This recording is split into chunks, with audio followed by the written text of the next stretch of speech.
All right, DAQ Trader, just a bit of a post-trade analysis. So today I wanted to go over a few levels that were probably interesting to handle, but I didn't really prepare myself enough for that to happen.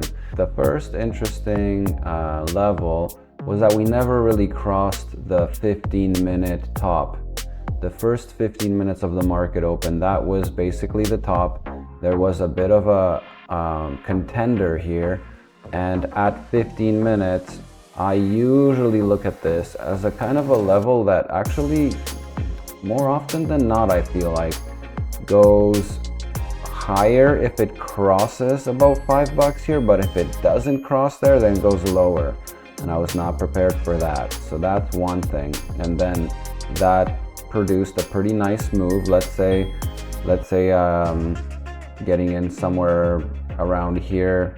I mean, yeah, that's like way more than my typical $40 to $80 take profit target. I mean, way more than that. And then what happened here on the other side of the coin was that the market actually bounced off of this gap. This gap, I didn't really give it much weight this morning. I kind of saw it, but I was looking at my chart and it wasn't functioning properly.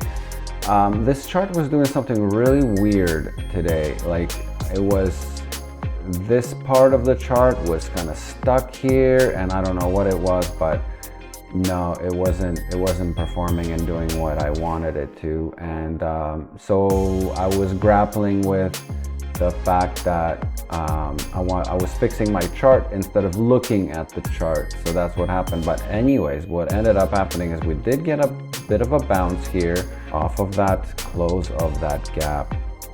And no matter how you look at it, you can slice it any way you want, but I mean, maybe not, maybe yeah, around $80. So maybe you wouldn't get the full 80. And of course the market plunged after that even more than initially. I mean, it's currently still going. But what I'm talking about is that there are some pivots that I could have foreseen that I should have taken. You know, even though my typical daily trade setups didn't work out, those setups would be something that I would like to continue to monitor and see if that's something that I would like to actually get into. Currently, I'm still kind of on the fence about it. Maybe, you know, this and this here with the 15-minute and the close of the gap. The gap close is more rare. There isn't such a gap usually, but this is more common to happen.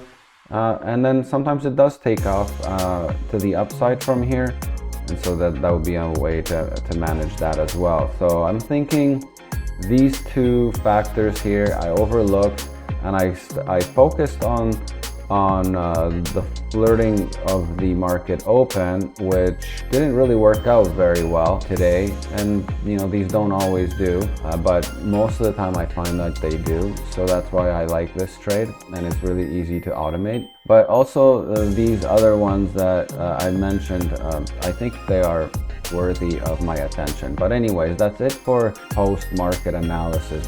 Those would be the two trades that I would say outside.